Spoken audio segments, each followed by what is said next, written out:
Feeling is the Secret by Neville Goddard. This book is concerned with the visible world. It is a small book, but not slight. There is a treasure in it, a clearly defined road to the realization of your dreams. Were it possible to carry conviction to another by means of reasoned arguments and detailed instances, this book would be many times its size. It is seldom possible, however, to do so by means of written statements or arguments, since, to the suspended judgment, it always seems plausible to say that the author was dishonest or deluded, and therefore his evidence was tainted.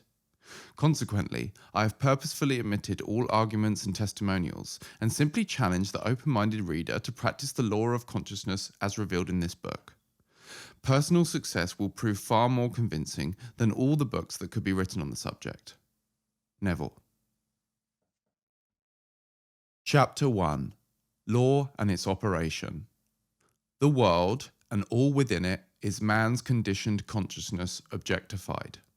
Consciousness is the cause as well as the substance of the entire world. So it is to consciousness that we must turn if we would discover the secret of creation.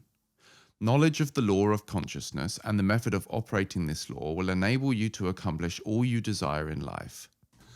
Armed with a working knowledge of this law, you can build and maintain an ideal world. Consciousness is the one and only reality, not figuratively, but actually. The reality may be, for the sake of clarity, likened unto a stream which is divided into two parts, the conscious and the subconscious. In order to intelligently operate the law of consciousness, it is necessary to understand the relationship between the conscious and the subconscious. The conscious is personal and selective. The subconscious is impersonal and non-selective. The conscious is the realm of effect. The subconscious is the realm of cause. These two aspects are the male and female divisions of consciousness. The conscious is male. The subconscious is female. The conscious generates ideas and impresses these ideas on the subconscious. The subconscious receives ideas and gives form and expression to them. By this law, first conceiving an idea, then impressing the idea conceived on the subconscious, all things evolve out of consciousness.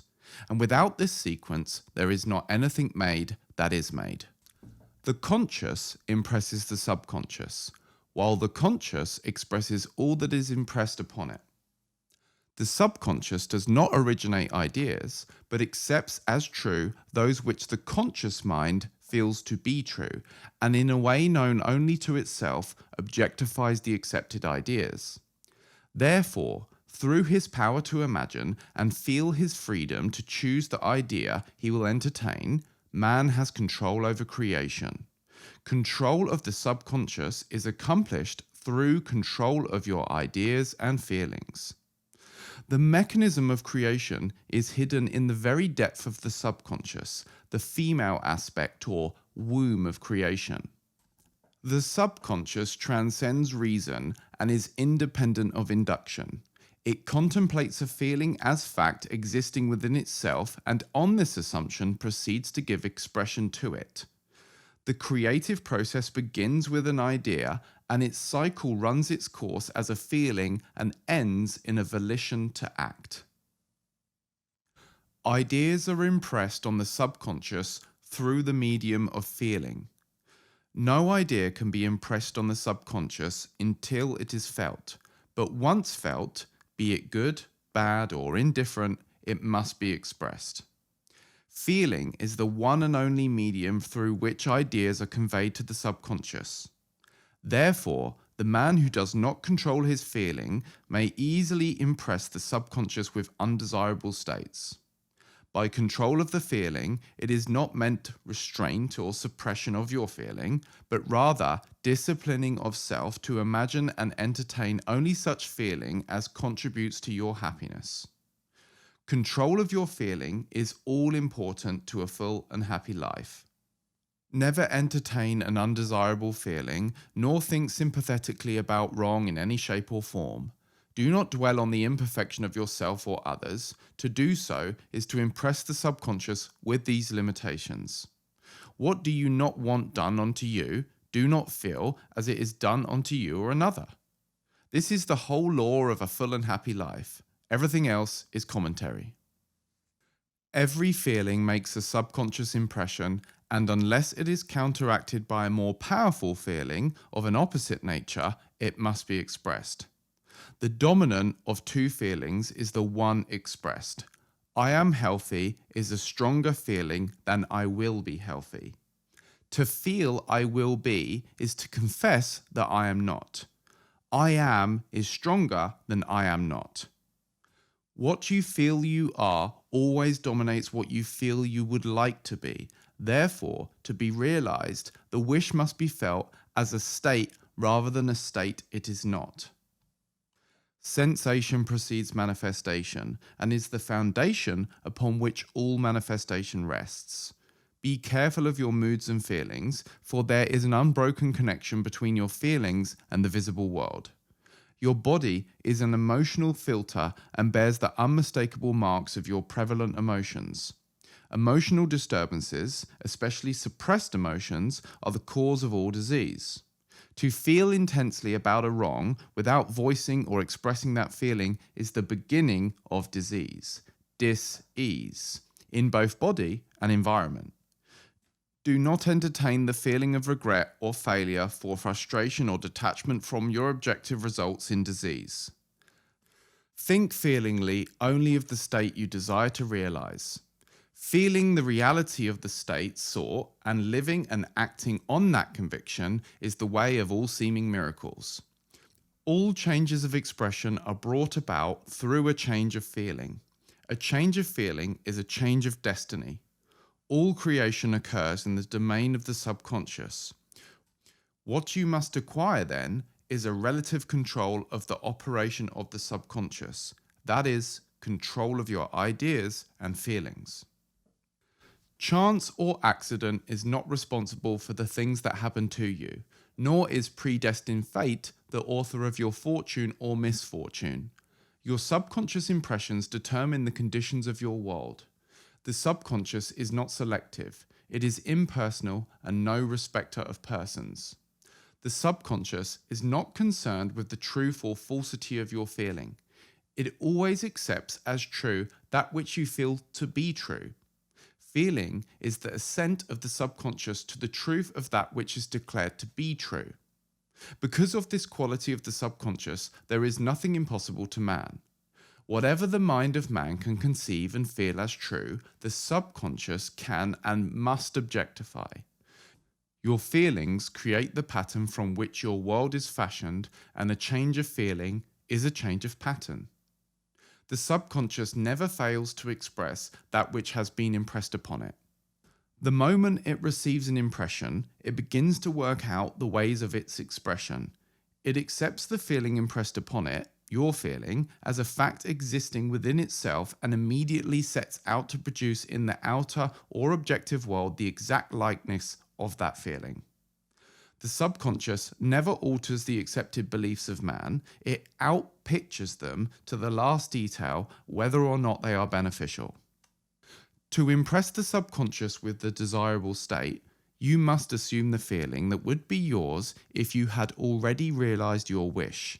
In defining your objective, you must be concerned only with the objective itself. The manner of expression or the difficulties involved are not to be considered by you. To think feelingly on any state impresses it on the subconscious. Therefore, if you dwell on difficulties, barriers, or delay, the subconscious, by its very non-selective nature, accepts the feeling of difficulties and obstacles as your request and proceeds to produce them in your outer world. The subconscious is the womb of creation. It receives the idea onto itself through the feelings of man. It never changes the idea received, but always gives it form. Hence, the subconscious outpictures the idea in the image and likeliness of the feeling received. To feel a state as hopeless or impossible is to impress the subconscious with the idea of failure. Although the subconscious faithfully serves man, it must not be inferred that the relation is that of a servant to a master, as was anciently conceived. The ancient prophets called it the slave and the servant of man. St. Paul personified it as a woman and said, "The woman should be the subject to man in everything." The subconscious does not serve man and faithfully gives form to his feelings. However, the subconscious has a distinct distaste for compulsion and responds to persuasion rather than to command. Consequently, it resembles the beloved wife more than the servant. The quote, "The husband is the head of the wife," may not be true of man and woman in their earthly relationship, but it is true of the conscious and the subconscious, or the male and female aspects of consciousness. The mystery to which Paul referred when he wrote, "This is a great mystery. He that loveth his wife loveth himself, and they two shall be one flesh," is simply the mystery of consciousness. Consciousness is really one and undivided, but for creation's sake, it appears to be divided into two. The conscious, objective, or male aspect truly is the head and dominates the subconscious, subjective, or female aspect. However, this leadership is not that of the tyrant, but that of the lover. So, by assuming the feeling that would be yours were you already in possession of your objective, the subconscious is moved to build the exact likeness of your assumption. Your desires are not subconsciously accepted until you assume the feeling of their reality, for only through feeling is an idea subconsciously accepted, and only through this subconscious acceptance is it ever expressed. It is easier to ascribe your feeling to events in the world than it is to admit the conditions of your world reflect your feeling. However, it is eternally true that the outside mirrors the inside. As within, so without. As above, so below. As below, so above. As within, so without. As without, so within. Correspondence. The second law of the 7 principles of Hermes Trismegistus. Quote, "A man can receive nothing unless it is given to him from heaven. And the kingdom of heaven is within you. Nothing comes from without, all things come from within, the subconscious. It is impossible for you to see other than the contents of your consciousness. Your world in its every detail is your consciousness objectified. Objective states bear witness of subconscious impressions. A change of impression results in a change of expression. The subconscious accepts as true that which you feel as true. And because creation is the result of subconscious impressions, you, by your feeling, determine creation. You are already that which you wish to be, and your refusal to believe this is the only reason you do not see it. To seek on the outside for that which you do not feel you are is to seek in vain. And for we never find that which we want, we only find that which we are. In short, you express and have only that which you are conscious of being or possessing. To him that have faith, it is given." Denying the evidence of the senses and appropriating the feeling of the wish fulfilled is the way to the realization of your desire. Mastery of self-control of thoughts and feelings is your highest achievement. However, until perfect self-control is attained, so that, in spite of appearances, you feel all that you want to feel, use sleep and prayer to aid you in realizing your desired states. These are the 2 gateways into the subconscious. Chapter 2. Sleep. Sleep, the life that occupies 1/3 of our stay on Earth, is the natural door into the subconscious. So it is with sleep that we are now concerned. The conscious 2/3 of our life on Earth is measured by the degree of attention we give sleep. Our understanding of and delight in what sleep has to bestow us will cause us, night after night, to set out for it as though we were keeping an appointment with a lover. Quote, "In a dream, in a vision of the night, when deep sleep falleth upon men, in slumbering upon the bed, then he openeth the ears of men and sealeth their instruction." Job 33.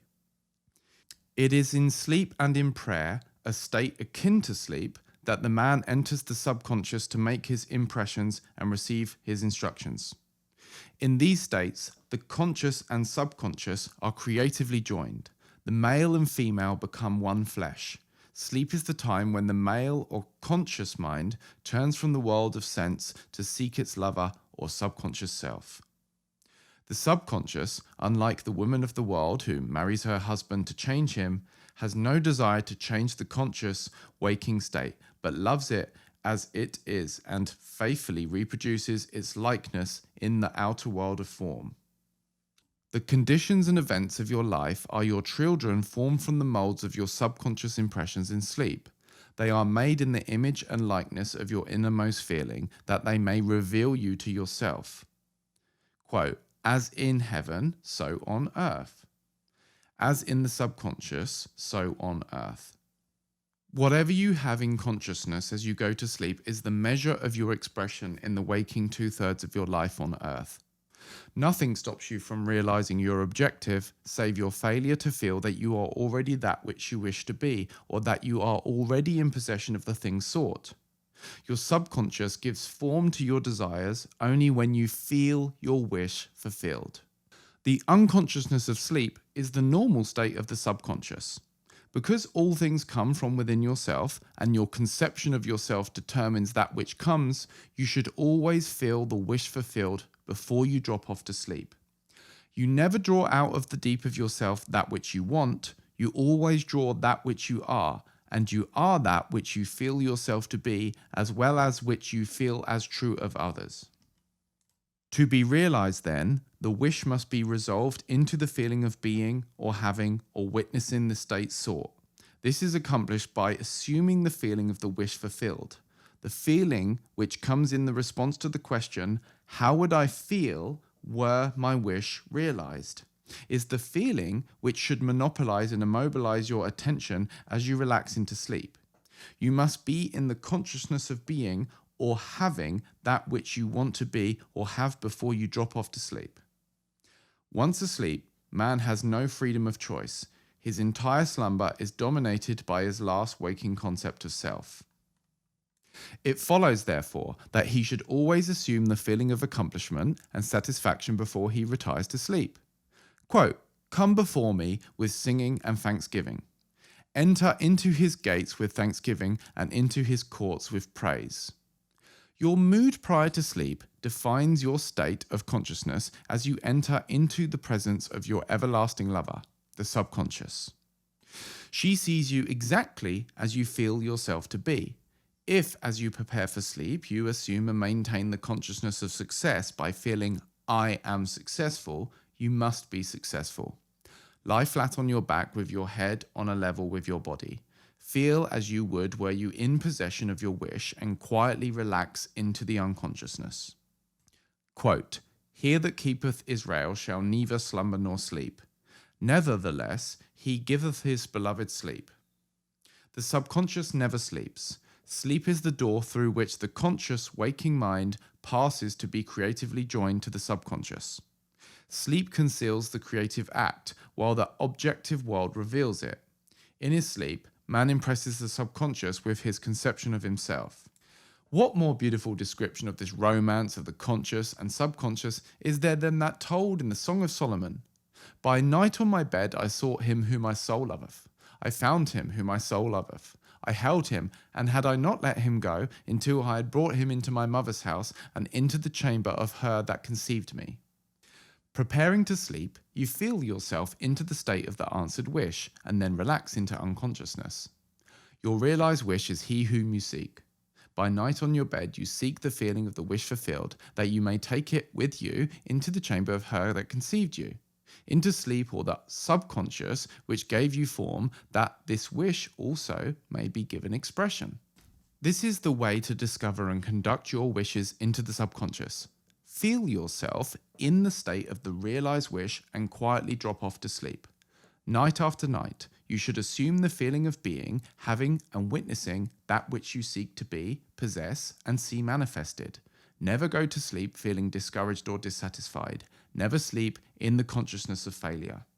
Your subconscious, whose natural state is sleep, sees you as you believe yourself to be, and whether it be good or bad or indifferent, the subconscious will faithfully embody your belief.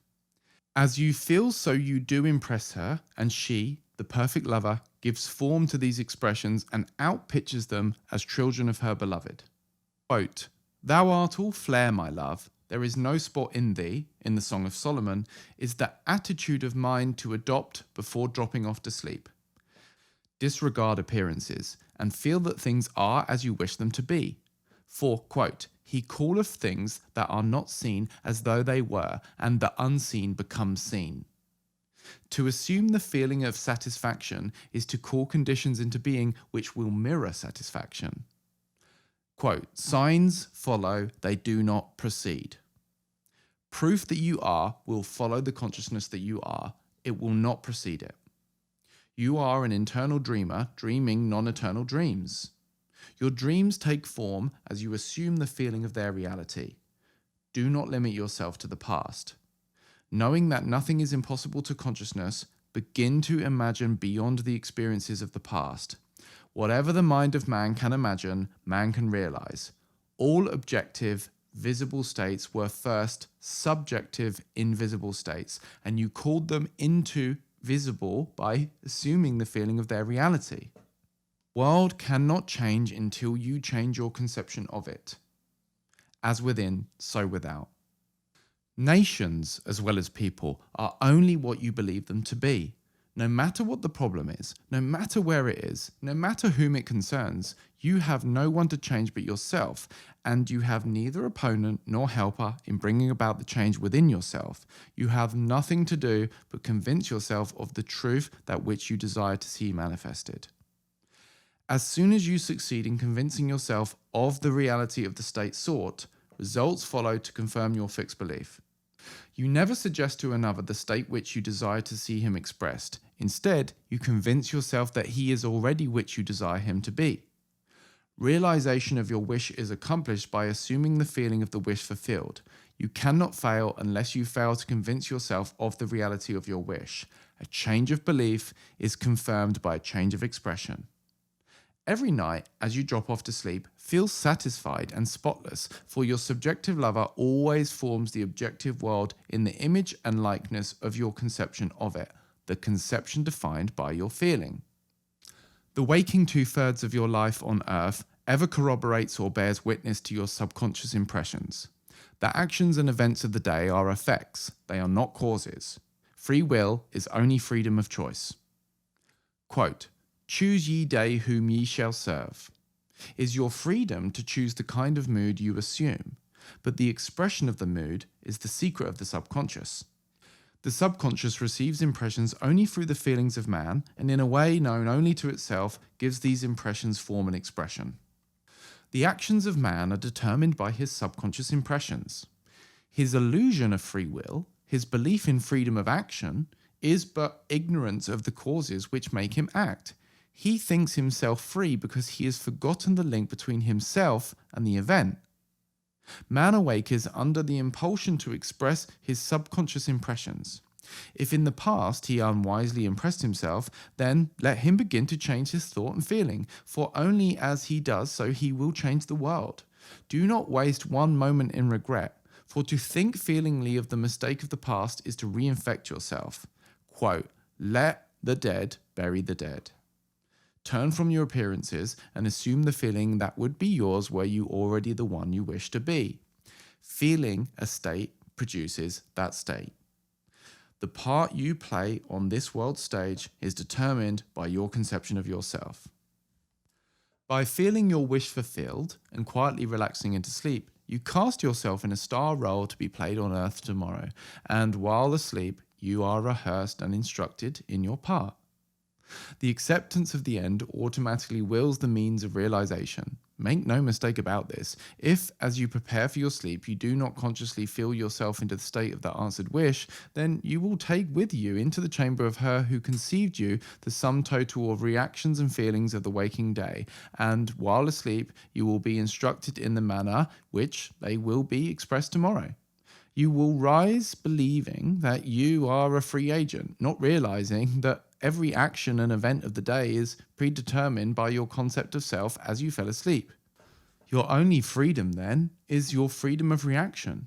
You are free to choose how you feel and react to the day's drama, but the drama, the actions, events, and circumstances of the day have already been determined. Unless you consciously and purposefully define the attitude of mind which you go to sleep, you unconsciously go to sleep in the composite attitude of mind made up of all feelings and reactions of the day. Every reaction makes a subconscious impression and, unless counteracted by an opposite or more dominant feeling, is the cause of future action. Ideas enveloped in the feeling are creative actions. Use your define right wisely. Through your ability to think and feel, you have dominion over all creation. While you are awake, you are a gardener selecting seed for your garden. But, quote, except a corn of wheat fall into the ground and die, it abideth alone. But if it die, it bringeth forth much fruit.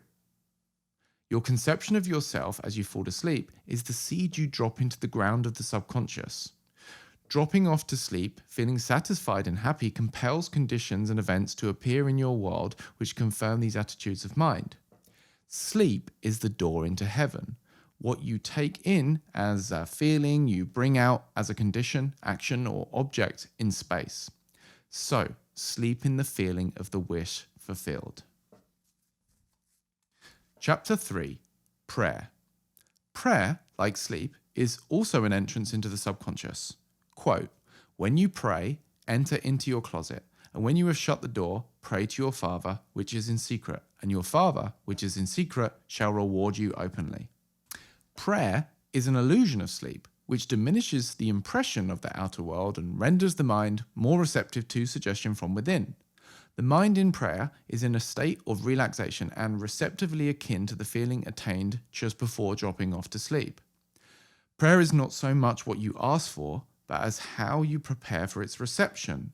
Quote, whatever so things ye desire, when ye pray, believe that you have received them, and ye shall have them. The only condition required is that you believe that your prayers are already realized.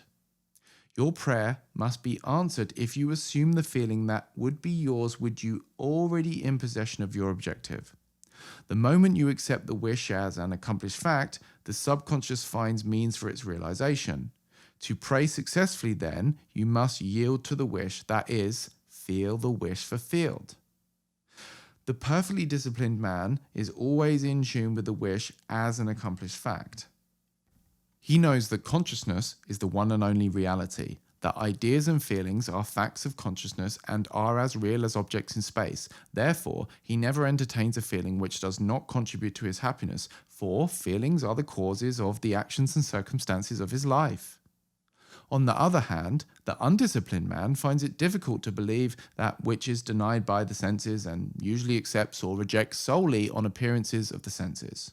Because of this tendency to rely on the evidence of the senses, it is necessary to shut them out before starting to pray, before attempting to feel that which they deny. Whenever you are in the state of mind, I should like to, but I cannot, the harder you try, the less you are able to yield to the wish. You never attract that which you want, but always attract that which you are conscious of being. Prayer is the art of assuming the feeling of being and having that which you want. When the senses confirm the absence of your wish, all conscious effort to counteract this suggestion is futile and tends to intensify the suggestion.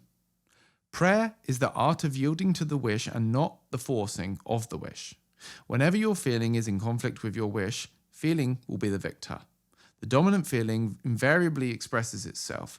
Prayer must be without effort. In attempting to fix an attitude of mind which is denied by the senses, effort is fatal.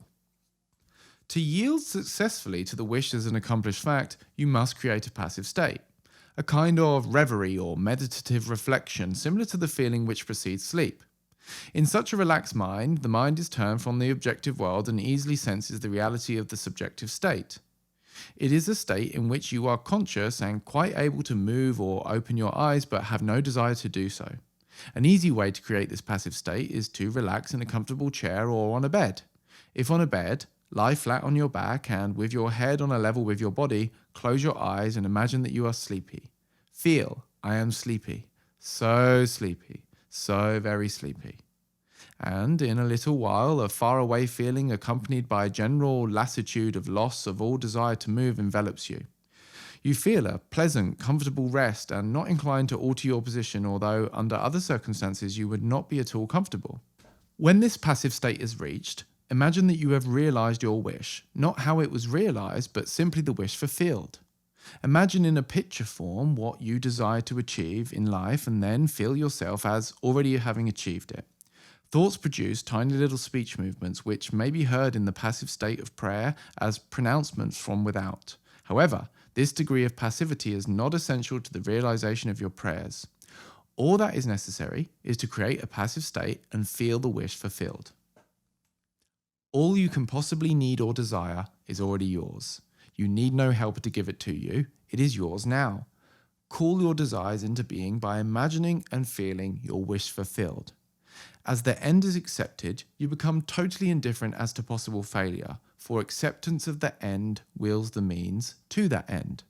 When you emerge from the moment of prayer, it is as though you were shown the happy and successful end of a play, although you were not shown how that end was achieved.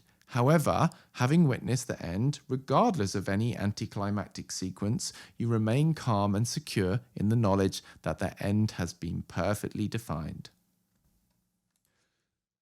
Chapter 4. Feeling. Not by might nor by power, but by my spirit, saith the Lord of hosts. Get into the spirit of the state desired by assuming the feeling that would be yours were you already the one you want to be. As you capture the feeling of the state sought, you are relieved of all effort to make it so, for it is already so. There is a defined feeling associated with every idea in the mind of man. Capture the feeling associated with your realized wish by assuming the feeling that would be yours were you already in possession of the thing you desire, and your wish will objectify itself. Faith is feeling. Quote, according to your faith, or feeling, be it unto you. You never attract that which you want, but always that which you are. As a man is, so does he see. Quote, to him that hath it shall be given, and to him that hath not it shall be taken away. That which you feel yourself to be, you are, and you are given that which you are. So assume the feeling that would be yours were you already in possession of your wish, and your wish must be realized. Quote, so God created man in his own image, in the image of God created he him. Let this mind be in you, which was also in Christ Jesus, who, being in the form of God, thought it not robbery to be equal with God. You are that which you believe yourself to be. Instead of believing in God or in Jesus, believe you are God or you are Jesus. Quote, he that believeth on me, the works that I do shall he do also. Should be, he that believes as I believe, the works that I do shall he do also. Jesus found it not strange to do the works of God because he believed himself to be God. Quote, I and my Father are one. It is natural to do the works of the one you believe yourself to be. So live in the feeling of being the one you want to be and that you shall be. When a man believes in the value of the advice given him and applies it, he establishes within himself the reality of success.